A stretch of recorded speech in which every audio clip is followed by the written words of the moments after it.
Welcome to another episode of Mud, Dust and Gears, covering the Northern Region Cross Country Racing Championship Series. Brought to you by DIY Depot Freiburg, Diep Civils, BB Motor Group, Zelco Motors and Aura Off-Road Alley.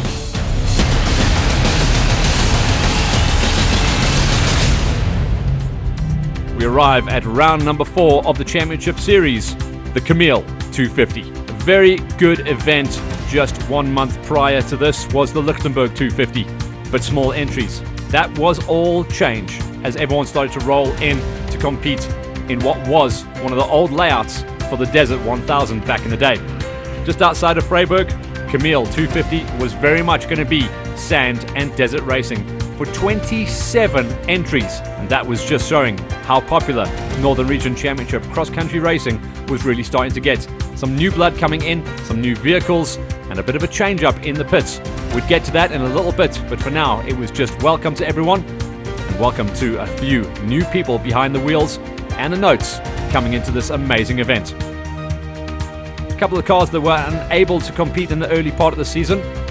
The Magic Spanners had done their work behind the scenes, and they were good to go, box fresh, ready to attack the desert.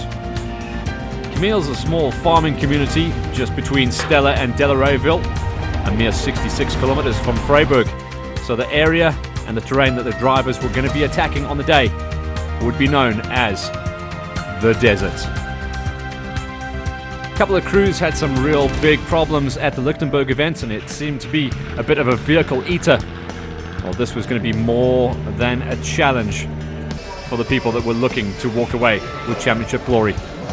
In the early part of the day, it was all smiles, if not a little bit of nerves coming into play, as all the crews went through documentation and registration to get themselves ready for the event. After that, it was just line up and go through a quick driver's briefing. Mike Kinnear was on hand to take the drivers through the rule book and make sure that everyone was playing the game. Of course, the Northern Region Championship races under MSA rules, that's Motorsport South Africa. After that, it was just a quick run through of all of the presentations from the previous event, and awards were handed out from the Lichtenberg race, where a couple of people got some goon events as well, some goon trophies, but everyone who was on point and was in it to win it were going to be right there. The X777, of course, we saw the demise of the diesel-powered Ford at the previous event, and we will be seeing some new blood coming to the fore. Dean Bradbury stepping out for the first time of the side-by-side and into the big buggy, picking up an ex-former championship winning car to race in the specials. On the map, the drivers would have to go out from base camp around about 12 kilometers to pick up on the start of their time trial prologue. That would be a 26-kilometer run to give the drivers, crews, cars and spectators a look and feel of how the rest of the day's racing was going to be running. So down into the pits, and it was all eyes on the prize. There was a couple of new navigators, and it was great to see Villani de Toy joining husband Willem for the first time in the CRT under the Zelco Motors colours. How the rest of the morning was going to be set up then, all the cars would get themselves into the queue and drive out in a ceremonial procession to take up their start positions. 12 Ks out and get ready for the time trial.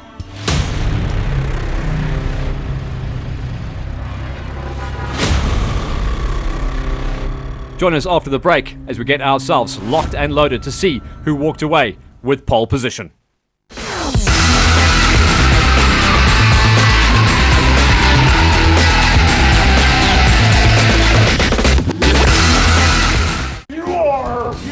Come on.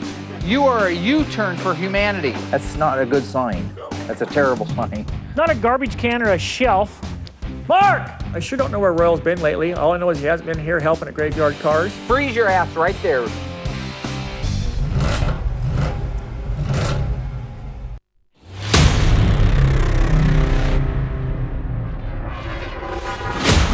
Welcome back to Mud, Dust and Gears as we bring you coverage from round number 4 of the Northern Region Cross Country Championship Racing Series, the Kameel 250, brought to you by DIY Depot Freiburg, Diep Civils, BB Motor Group, Zelco Motors and Aura Off-Road Alley. With everyone good to go, it was get in the queue, get out and see what you can do on the time trial. For Dean Bradbury, it was going to be heart in mouth situation.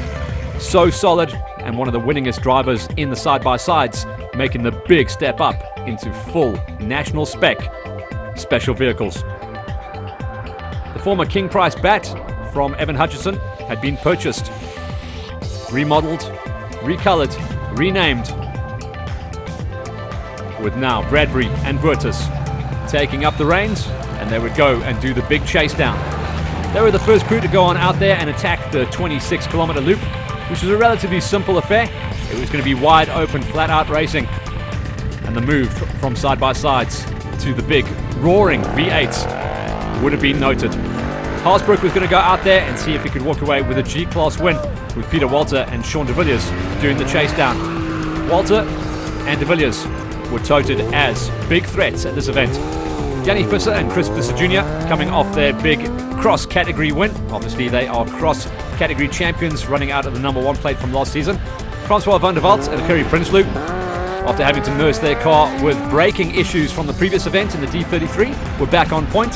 Jaco and Johan Vierser were also coming off one of their best drives of the season in the D15 as they chased out into the desert. Suez Moret on the notes, Lawrence Van Veek on the driving. The reigning champions in the D category wanted once again to walk away with a D category victory.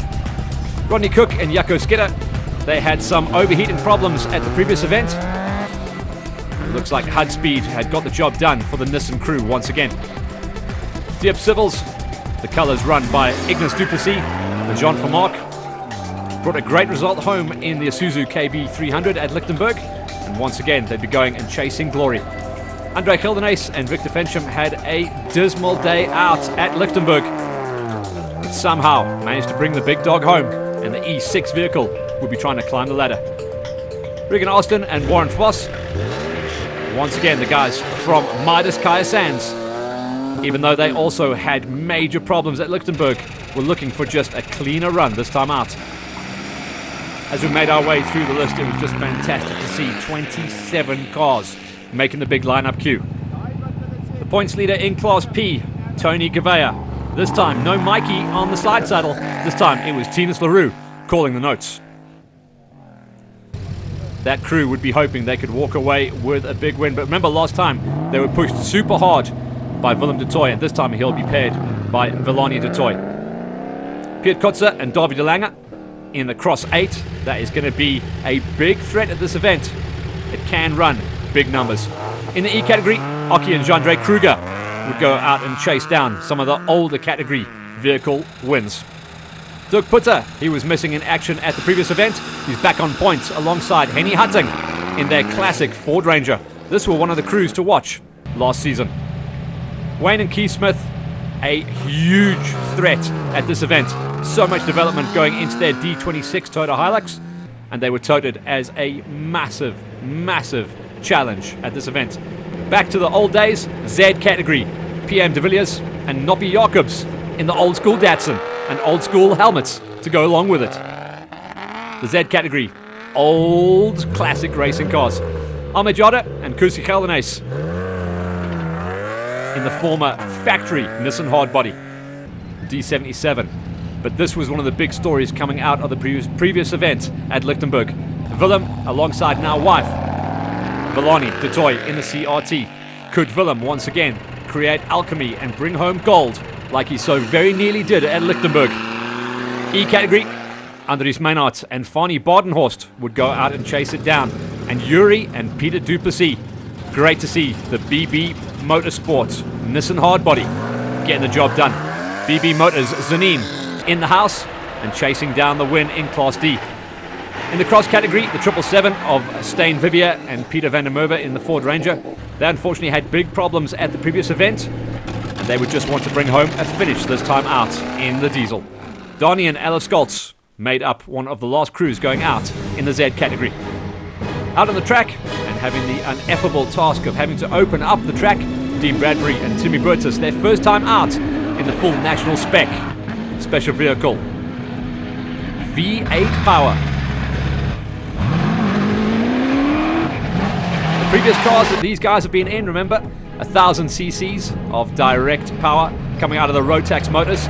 Now, V8 roaring thunder, a completely different beast, but still the driving style is going to be exciting to watch. Second on the road was the first of the G categories, Vickers Haasbroek and Jurgen Smith in the Can-Am. Getting a little bit wrong slotted and missing some of the gate posts. A couple of the drivers did report back that it was very hard and very tight around about the halfway marker of the 26-kilometer loop. That would lose them a little bit of time. They would get closed down by Peter Walter, who was by this stage charging hard. Walter and Sean de Villiers doing a little bit of fence post racing. Third on the road would be a nice advantage for them as well. They'd be able to follow a couple of tracks, but hopefully not get wrong slotted like Haasbrook did, the previous car up the road.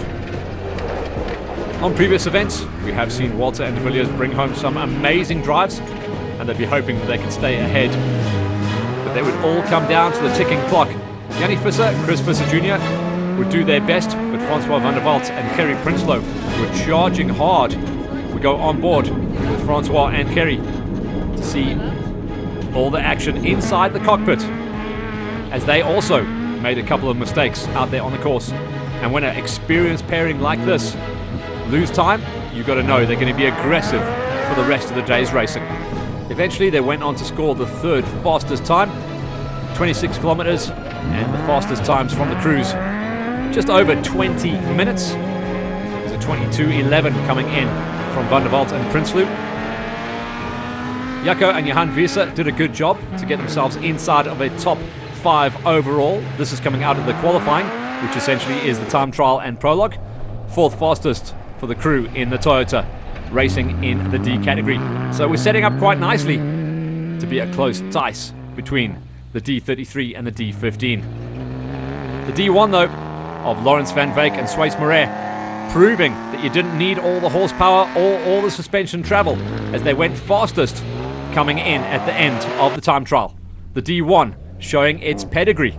But remember, out onto the big loops of racing later on in the day, it was going to be a different story. Often you'll see the D categories and the E categories throw down some big giant killing times. Rodney Cook and Jaco Skidder in the E14 also showed true class. A 10th place drive overall, and third in the Class E's for the Nissan Hardbody. Really starting to enjoy each other's company in the cockpit.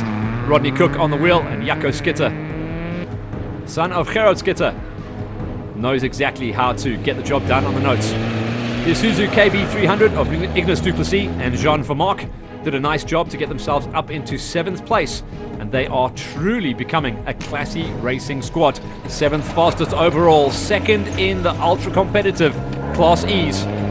But a huge story coming out of the prologue was 2nd fastest and pole position in Class E's for the butter smooth driving of Andre Gildenes, and no nonsense note shouting of Victor Fincham. 2nd fastest for a Class E just shows how tight and tech the 26-kilometer run was. That would change though out onto the big course, but a nice way to dust off their problems that they had in Lichtenberg for Gildenes and Fincham. Regan Austin and Warren Voss had problems on suspension and on overheating, where the car was pretty much going into limp mode the whole way through the event at Lichtenberg. So the D16 was just wanting to come home with a nice, clean, no problems run. Just squeaking their way into double digits, 11th fastest overall for Regan Austin and Warren Voss in the Midas Kaya Sands vehicle. Diedrich and Rickers Hutting kept their noses very clean at the previous event in the D67.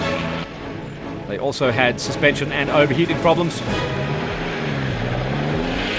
A tight turning circle there for the Ford Ranger would have slowed them down ever so slightly. They did a good enough job though, just to squeak their way inside of a top 12 with a 23.53. Tony Gavea missing Mikey on the notes. This time it was Tinas LaRue shouting directions in the CRT. The guys that are trying to cling on to their championship points lead. Pete Kutzer and Davy De Lange were missing in action at the previous event, and they're unfortunately almost a head-on collision as Gavea got it slightly wrong. So that just shows you the problems that they can have out there in the dust, and when you run side by side up and down some of these poles. So Tony Gavea and Tinas LaRue not having an ideal start to the event on the P51. They eventually dropped way down the qualifying order. They would have to do it all come race time. They'd be starting number 16 in the queue.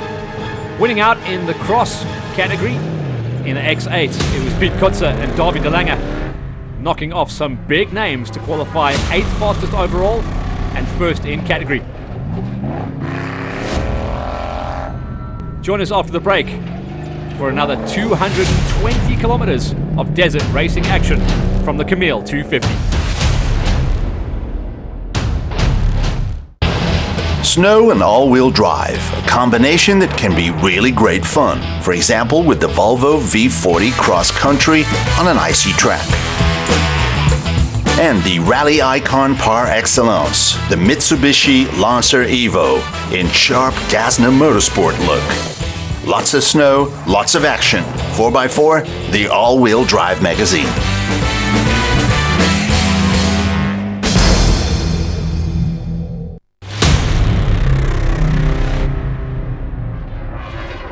Welcome back to Mud, Dust and Gears, our coverage of the Kameel 250, round 4 of the Northern Region's Cross Country Championship Racing Series, brought to you by DIY Depot Freiburg, Diep Civils, BB Motor Group, Zalco Motors and Aura Off-Road Alley.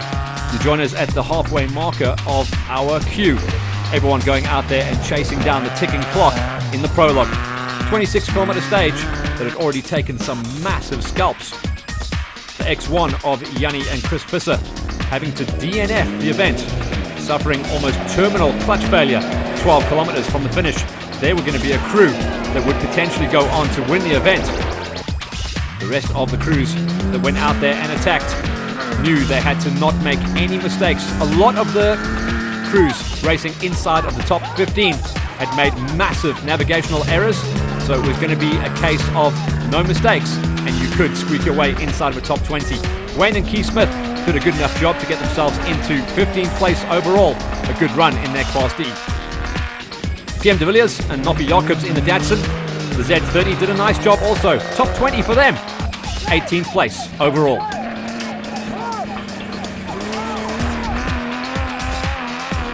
Gotta love the Z categories when they come out to play. Ahmed Jada and Kursi Keldenace in the Nissan Hardbody, former factory Nissan. This is what Janil de Villiers raced before he got picked up by the factory VW squad and went over and beat the best in the world at the Dakar back in the day. The D77 did a nice drive though to get themselves into top 20 overall. A 26.06 showed that they had made some mistakes out on the track though. The new husband and wife parent of Willem and Villani de Toy. For Villani, her first time on the notes, she was doing a sterling job. She helped Willem bring home the P17, top 5 overall and first in Class Ps, putting massive daylight between themselves and Gavea, who had their massive navigational problems on the track. Andries Maynard and Fanny Badenhorst in the Ford Ranger E11 did a sterling job to find single digits, 9th fastest overall and 8th in Class E. That was a nice run to set them up for the rest of the day's racing. The crews had to do a lot of, as we call it, fence post racing to find their way back into the pits, and after that it was all about spinning the spanners and getting the cars ready for their attack. 220 kilometers of racing still remained after the prologue. Yuri and Peter Duplessis in the Nissan Hardbody in the BB Motors Zanine colors. Great to see the D5 climbing the ladder. They obviously didn't have a perfect run as they scored down in 14th position overall on a 24-27. A couple of small navigational issues, nothing mechanically wrong, just easing their way into the event. The Kameel 250 giving the drivers a great old school feel of off-road and cross-country racing from back in the day. This is an area that became famous for the Desert 1000 in years gone by. Stijn Viviers and Peter van der Merwe in the diesel-powered Cross 777 Ford Ranger. The turbo spinning and whizzing and belching out plumes of black smoke. But a nice run for them. Saw them inside of a top 20 for the prologue. Almost 25 minutes flat, a 25.17, 17th overall, and second fastest in the cross category.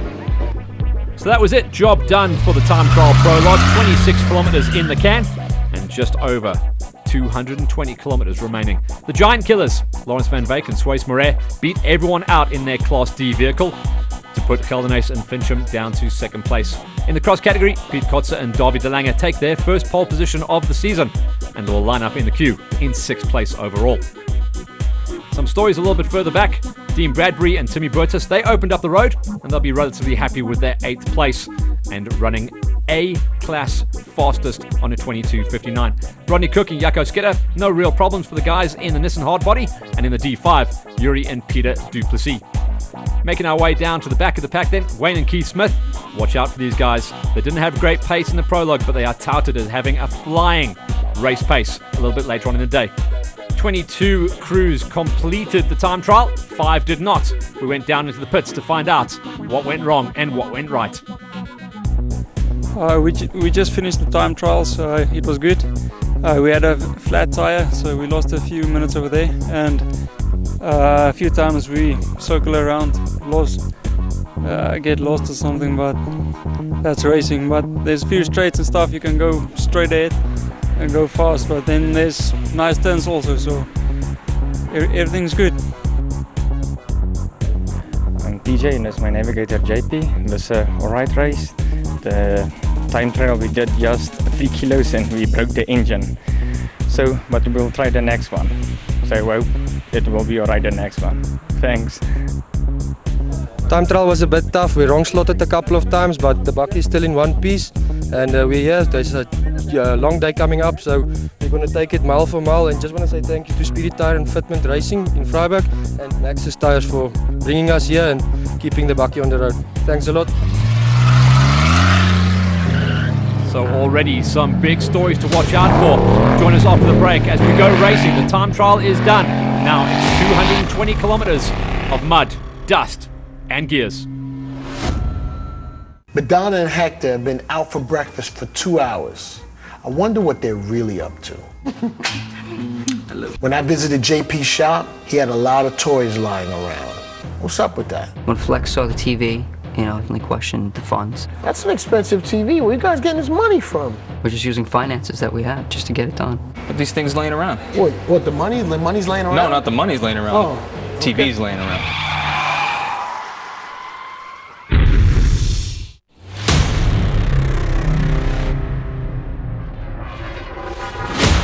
Welcome back to Mud, Dust and Gears, our coverage of the Kameel 250, round 4 of the Northern Region Cross Country Racing Championship Series. Brought to you by DIY Depot Freiburg, Dip Civils, BB Motor Group, Zelco Motors and Aura Off-Road Alley. A lot of the crews reporting some navigational problems, almost across the board in fact, coming in at the end of the 26 kilometers of prologue time trial. That would of course set them up as they go out and do the big chase into 2 laps of just over 110 kilometers. Dean Bradbury had been relatively comfortable. He'd been the first car to go out and open up the road. Once again, running in a full invitational Class A national spec car. He would have the ineffable duty once again to open up the track and find the way forward for the rest of the crews. This would put him in a good situation though, as in just over a month's time, he would be going out and competing in the Toyota Desert 1000 across the border in Botswana. So this was getting himself used to the car. The car has won multiple championships, and Dean Bradbury and Timmy Burtis will be trying to keep their noses clean and bring the car home so there wasn't too much prep on the vehicles going forward into the big event in just over a month's time. Lawrence Van Veek and Sways Moret had done an incredible job to put themselves in pole position, beating out some massive names along the way. And they were in an incredible spot as well. With a nice gap up the road, they shouldn't really have been catching up on the big roaring V8 ahead of them, meaning that they were going to have clear air for the most part of the day. Andre Gelderhuys would be chased down quickly by Francois van der Walt and Gerry Prinsloo. A pass was made early on, and then the rest of the early kilometers, certainly for Gelderhuys and Fincham, were going to be staring into the abyss of dust. These shots told us exactly how the rest of the day's racing was going to be going. So Francois van der Walt and Gerry Prinsloo early on got themselves up into 3rd place and set about the task of chasing down Lawrence Van Veek and Sways Moret. They had a good shot at it. They had to be very aggressive in the early laps. Jacco and Johan Wieser also staring headlong into mountains of dust. A very tight technical section of a lot of bush for the guys to get themselves into the zone. It would be later on in the lap where they got to really stretch their legs. Willem and Villani de Toy would be watching them with bated breath after they came in after a strong top 5 qualifier. And Villani de Toy on the left, Willem on the right, making sure she's on the right page. And she did an incredible job to get Willem right there on point. Ignis Duplessis and Jean Vermark in their self-built Isuzu KB300 were just following wheel tracks for now until the track opened up and they could consider making the big pass. Very difficult conditions early on for everyone to deal with. Andries Meinhardt and Fani Badenhorst. Remember, there was no 2-minute dust gaps like a lot of the other events run. This was true racing. So if you qualified 5 seconds behind the guy in front of you, you set off 5 seconds behind the guy in front of you. Or in this case, no seconds behind. Cook and Austin would be doing a little bit of tag teaming in the early days. And Cook would have to be super aggressive early on so that the pass was not made. You did not want to be following dust. It was not the place to be. Austin and Foss would have to wait for the track to open up before they could really start thinking about moving forwards. The queue of drivers would all roll on out there as we got ourselves into the 22 scoring and timed cars that completed the prologue. After that, we turn our attention to the cars that unfortunately either didn't qualify or couldn't even make the start, and there was some high attrition rates early on. We'd pick up on the stories a little bit later on into the race, but for now, everyone who kept their noses clean would be getting the job done. The Smiths would be chased down by Tony Gouveia and Tinas. Remember, the CRT had some massive navigational problems, dropping them down to 16th place, and they were more than desperate to make a pass early on against Wayne and Keith Smith. For now, though, it was going to be the Smiths that held station, and the CRT would just be sucking dust. And spare a thought for the CRT as well. No windscreen on that car. All that dust, all that roost coming straight into the cockpit. Sten Vivier still doesn't sound like that diesel is loving life. It's going to be a development process. The former national spec car. It was only 1 year or even half a year that the national guys ran the diesel. And to stay competitive, they decided to go back to petrol and turbos. In the G category, Peter Walter and Sean de Villiers would be really charging hard to try and get themselves up there. In the tight stuff, the side-by-sides are able to make some unreal passes, able to fit through smaller gaps than the bigger special vehicles or production vehicles that they race on the same track as. Dirk Putter and Henny Hutting, they were the second last of our qualifiers, and they'd just be chased down by Vickers Haasbroek and Jurgen Smith. Remember, these guys had a puncher in their prologue, but at the time of the puncher, they were on point for a top 6 overall. Then again, we're into racing scenario now with very tight dust gaps, and it was going to be a challenging first 100 kilometers before they came back into the pits to see how high they'd climb the ladder. Out on the track at one of the many road crossings out in the area that we raced on the Kameel 250, it was busy, busy, busy. It kept things nice and hot, and certainly exciting for all of the crews. Don't worry, that was a remote camera. The cameraman was unharmed in the shot. The camera just took a little knock. But great shots to see how up close and personal we can get with these incredible warriors that go out and race the 2018 Northern Region Cross Country Championship Series. The loop then was going to be made up of the early 50 kilometers, very, very tight sections, and the second 50 was wide open, flat-tapped racing. On the road crossings already, you can see almost fresh starting to happen. That is where the dust turns so light that it turns into almost talcum powder. Wayne Smith had done a great job to stay ahead of Tony and Tinas. Tony Gouveia missing Mikey, Tinas LaRue on the notes. No problems on navigation this time, just the problems with the dust. Looked like the back end of the Ford had some shock issues. They tried to run very soft suspension setup to try and get as much traction as they could on the diesel-powered Ford. The Z30 of PM de Villiers and Noppie Jacobs in the Datsun were just out there having an absolute jewel of it, trying to bring home a top 20 finish overall and a win in the Z-Class. Their competitors Thomas Hodgman and JP Strauss, unfortunately, did not make the lineup after mechanical problems held them back in the prologue. Out front, it was all about Dean Bradbury and Timmy Burtis doing an incredible job for all of the rest of the crews, opening up the track nicely as they unleashed the V8-powered National Spec Bat. And just to think that that crew had nearly no testing time in that vehicle as they make the big switch across from side-by-sides to the big specials. Lawrence Van Beek and Swace Moret, no dust up the road for them, so it was clear that Bradbury was a long way up the road and not kicking out any dust, meaning that vision was absolutely perfect for them. Third place, Francois van der Walt and Gerry Prinsloo was doing a nice job, as was André Geldenhuis, backing in the Toyota Hilux nicely and trying to walk away with a second place in Class E. The hard pack sections proving a little bit testing for them. Duplessis and Jean Vermaak were also trying to chase down a podium. They would have some challenges later on in the day to try and climb the ladder even higher. Staying inside the top 5 was the leading Class P of Willem and Villani de Toy as the race started to settle itself down in the wide open sections. The CRT, though, was charging and flying and trying to get into a possible top 3 placing. Aki and Jean-André Kruger also trying to put themselves in a position to try and chase a top 3 in Class E. For now, they were sitting inside of a top 15 in the overall classifications. In the BB Motors Zanin colours, Yuri and Peter Duplessis had a good first run, but they were getting closed down by the Smiths. Wayne and Keith were in a solid position as they gapped Tony Gavea and Tinas LaRue. The Smiths had set some of the fastest splits in the first 50 kilometers, and we were watching to see how high they could really climb.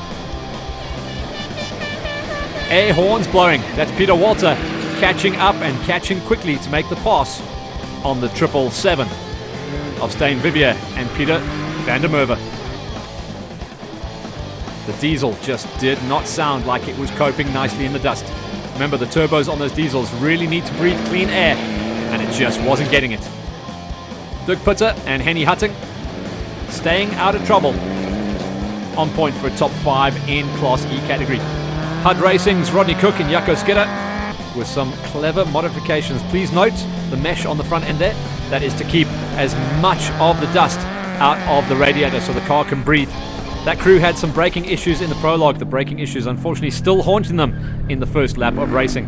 Vickers Haasbroek and Jurgens Smith, they'd had a good job as well. Remember, they started right at the back of all the official starters from the prologue. They had to make some big passes early on to just try and climb the ladder. They'd made the pass already on Ahmed Jada and Kursi Geldenhuis and the MJ Cleaning Services Nissan Hardbody.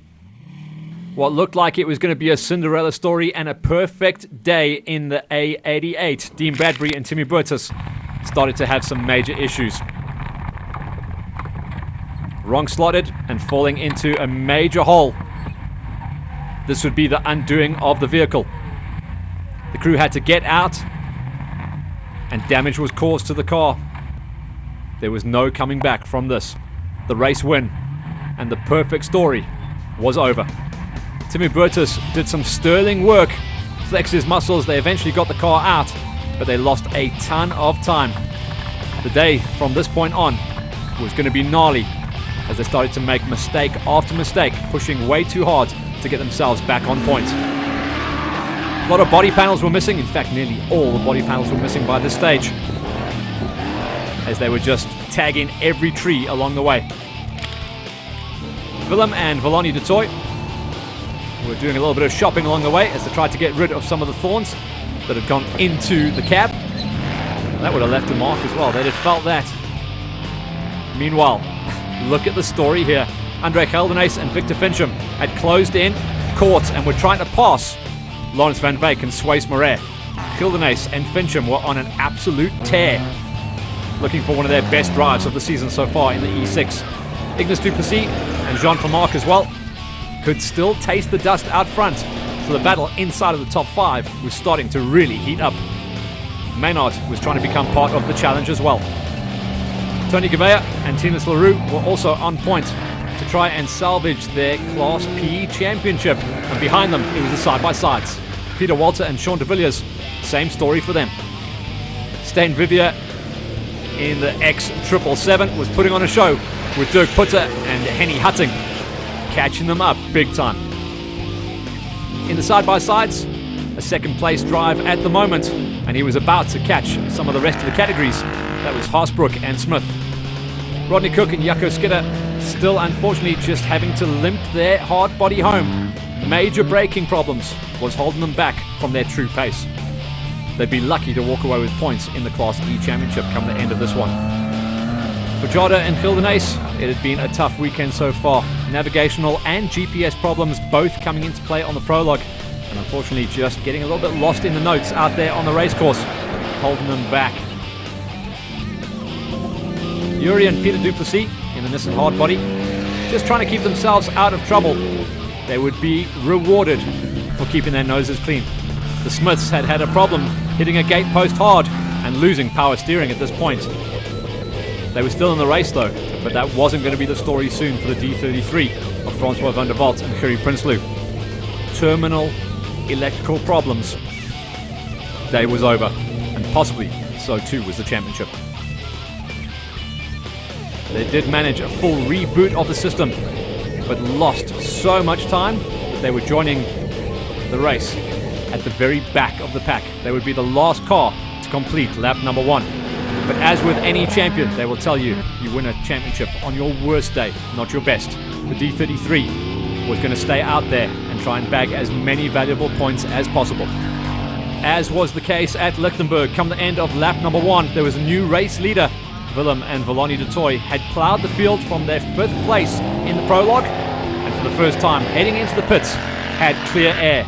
Now they were going to see if they could hang onto it and possibly walk away with their first ever regional championship win. Lawrence van Beek and Suisse Moret had also kept themselves clean in 2nd place, but had been forced hard in the last 20 or 30 kilometers of the loop by Andre Geldernees and Victor Fincham. That pairing were on an absolute tear, trying to nail down their championship and their first category win of the series. Maynard and Badenhorst were in good nick, as was Peter Walter and Sean de Villiers, who got himself now inside of a top 5 overall and was the leading, as expected, Class G side-by-side. After real big problems in the morning for the prologue and time trial, and also early navigational problems on the opening lap, the pairing of Gavea and LaRue were in a good position as leaders in the Class P category. Duplessis and Vermaak in the Isuzu stayed inside of a top 10, as did Vickers Haasbroek and Jurgen Smith. This pairing making more passes than anyone else out there on loop number 1, having started in 22nd place, and we're now inside of a top 10. Dean Bradbury and Timmy Burtis hemorrhaging body parts the whole way around the rest of the loop after making their problems, dropping into the ditch with a little bit of a navigational issue. Were on an absolute ripper, trying to claw back as much time as they possibly could. The pairing that opened up the track though was still in the race, and that's what it's all about in cross-country racing. Join us after the break to see who walks away with the win from round number 4 of the Northern Region Cross Country Championship Series 2018, the Kameel 250.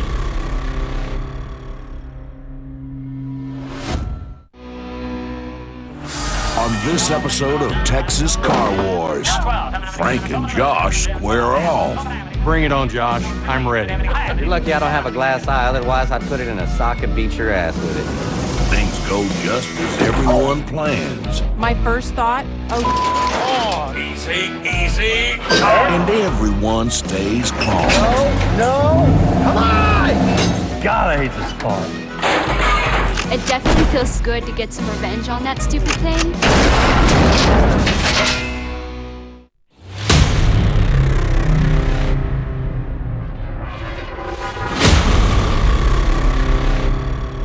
Welcome back to continued coverage here on Mud, Dust and Gears, the Kameel 250. The story before the break was that Willem and Villani de Toy had taken over the lead come the end of the first just over 110 kilometers of racing.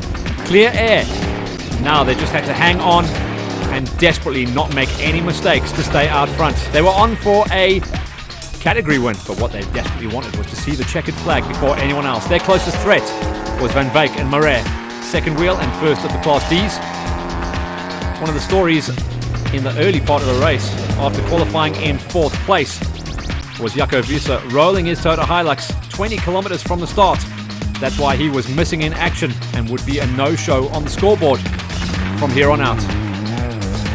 Hildenace and Fincham picked up a rear flat tyre that was starting to disintegrate, slowing their pace and causing them major problems as Francois van der Walt and Kerry Prinsloo were now starting to close in. And the D33 was visibly the fastest car on track at this point. Vickers Haasbroek and Jurgen Smith in the Can-Am stayed inside the top 5 overall. It didn't look like they were going to be closing in on the D33, but they were spectacular to watch. In the Tech, they were the fastest car. In the wide open, they were losing time to the bigger capacity engines in the production and special vehicles. Putter and Hutting, after qualifying way down the order in 21st position, were eyeing up possibly a top 5 finish overall. Stijn Vidya and Peter van der Merwe having a much better run of it than they did at the previous event at Lichtenberg. And the diesel-powered, former factory racing Ford Ranger was on for their best drive of the year. Aki and Jean-Andre Kruger also eyeing up a top 3 placing in the E category, staying ahead of Cook, who was starting to nurse his Nissan hardbody home with near-terminal braking issues. The problem with cars when they run out of brakes in cross-country racing is that you've got to do all of your slowdown on the gears and try and scrub off speeds. So Cook was doing a sterling job just to stay in the mix. He was staying ahead of Jada and Hildenace, so the Class Ds and Es was still in a nail-biter. Peter Walter and Sean de Villiers had some problems in the early part of lap number 2, but would still stay in the fight and try and close things down on Haasbroek. The change-up and change in the leaderboard was coming thick and fast on lap 2 of the Kameel 250. Peter Walter's demise and late race pace was telling the story that was possibly a puncher that had to get out the car and do some fixing. Some damage on the front right of the Isuzu KB300 also saw Ignace Duplessis lose out on some time. Tony Gavea and Tina Saru were pushing on hard. They were going to have to settle for a second in the Class P, but it would still be good for championship points. The Huttings and the Ford Ranger in the D67, after shock and overheating problems at the previous event, were just happy to survive a day in the desert. No livestock problems, although a couple of drivers did report some near misses with them. Yuri and Peter Duplessis in the D5. Great to have the BB guys joining us for our cross-country championship series. And they were on for podiums as well in the D category. Wayne and Keith Smith delivered one of the drives of the day after losing power steering very early on in the race and toughing it out. They had to complete over 150 kilometers of racing with 0 power steering, and that is testament to how strong and athletic these drivers truly are. Out front though, heading to the finish line, Willem and Villani de Toy were about to record their first ever regional championship overall and category win in the CRT, running in the Zalco Motors colours. This has been a huge story for the man that competed in his first ever Dakar on the motorbikes earlier this year. And what a talent we have really received here at Northern Regions Cross Country Racing. Congratulations to the man and wife pairing on taking the checkers after an amazing drive. Lawrence Van Wyk and Suisse Marais set up their day with a emphatic drive in the prologue, and from that point on, second place is where they would remain. They probably wouldn't have been worried about the CRT making the pass on them. Second place and win in category was good enough. Andries Meinhardt and Fani Badenhorst came good late on in the day to win out in the Class E's. And they put Fincham back after some late race problems. They decided not to change that tyre that had been dogging them in the last 30 Ks and just limp the car home. It was too late in the day to be spinning spanners. Hildenace and Fincham did a good enough job though to bring it home and make it onto the box with what was left of the back rear axle. Gavea came home as well. They'd had a tortuous start to their day, but they were going to walk away with second place in the Class Ps.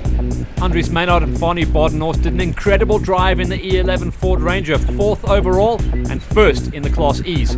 That is an amazing drive.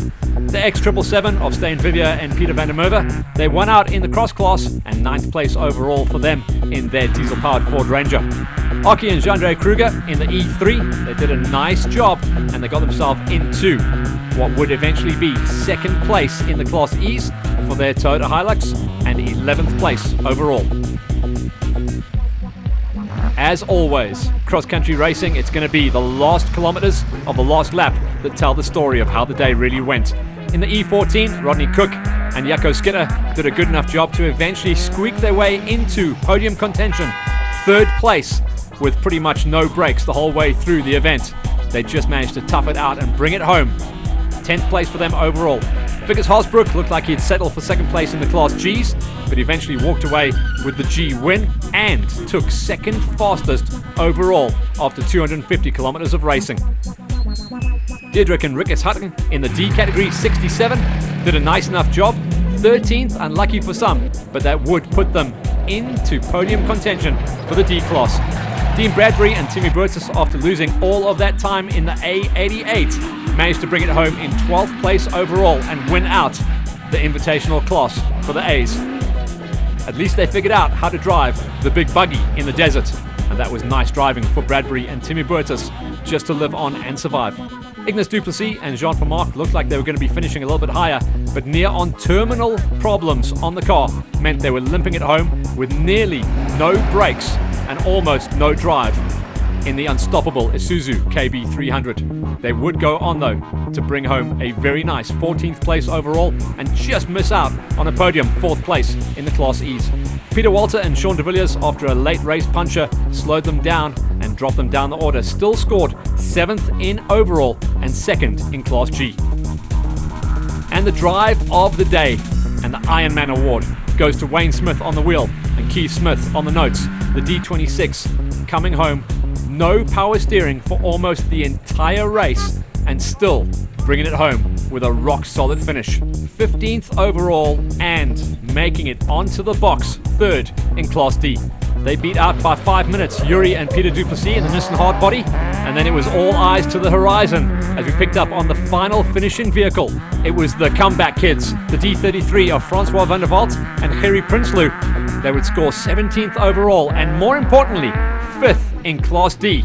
Points on the plate, and points are what make prizes come the end of a championship. This is how the categories broke down then at the end of the Kameel 250. In the overalls, Willem and Villani du Toit take the CRT to the 1st overall and get their points on the plate for the Class P's, beating out Vickers Haasbroek and Jurgen Smith, the first of the side-by-sides. And in the Class D productions, it was Lawrence van Veek and Swace Moret scoring their 3rd place overall.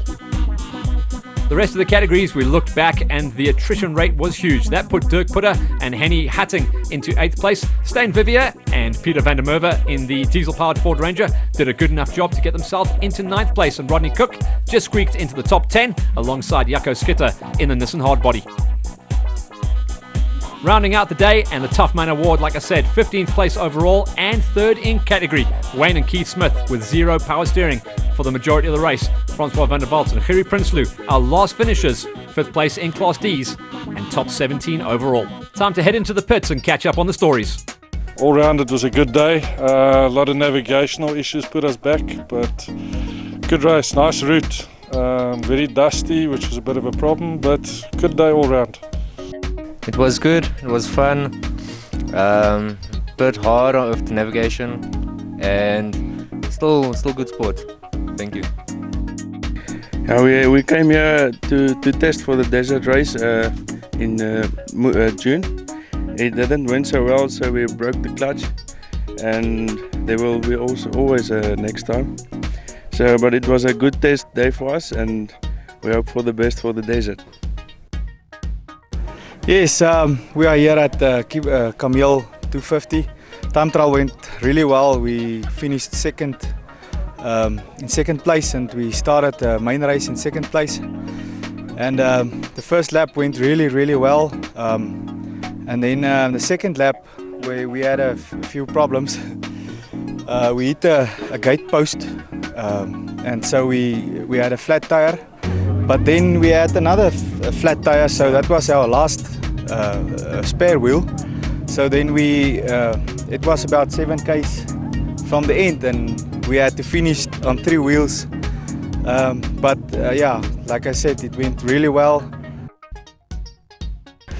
Yeah, for once it went quite okay. The qualifying was a bit of a challenge. We started quite a far way back, but qualified in 6th position. But we were very close to one another, and when we started on the main race, I think there was about 30 seconds between myself and the guy that went out first, so that was a dusty affair at the beginning. We came across, I think it was number D17 that rolled his car, and I tried to get out and help them. Lost a lot of time there, but overall it went okay. Today I had a new navigator. My wife navigated for me. She did a brilliant job, and she kept us on the road, and it was a very enjoyable race. Nice route, nice event, nice everything. I really enjoyed it. And the nicest thing is to get those big #1 trophies. Well done to the toys, and incredible to have them here as part of the Cross Country Racing Championship Series on the Northern Regions. The Kameel 250 was an incredible journey. The guys got to round out at the prize giving. Stories, high fives, and that's what cross country racing is all about. The big smiles, knowing that you survived. And as with Chris Visser Jr. telling us the stories down in the pits, it's always going to be testing, it's always going to be a good day. Come good, come bad. There is going to be something to take away from it and look forward to the next event. The Kameel 250, an incredible journey with 27 cars entered. The championship is starting to super tighten up at the top as we now have new winners and new championship leaders heading forward into the next events of the year. The toys then taking the big cheese, and the transition from motorcycles to cars is complete. The win is done.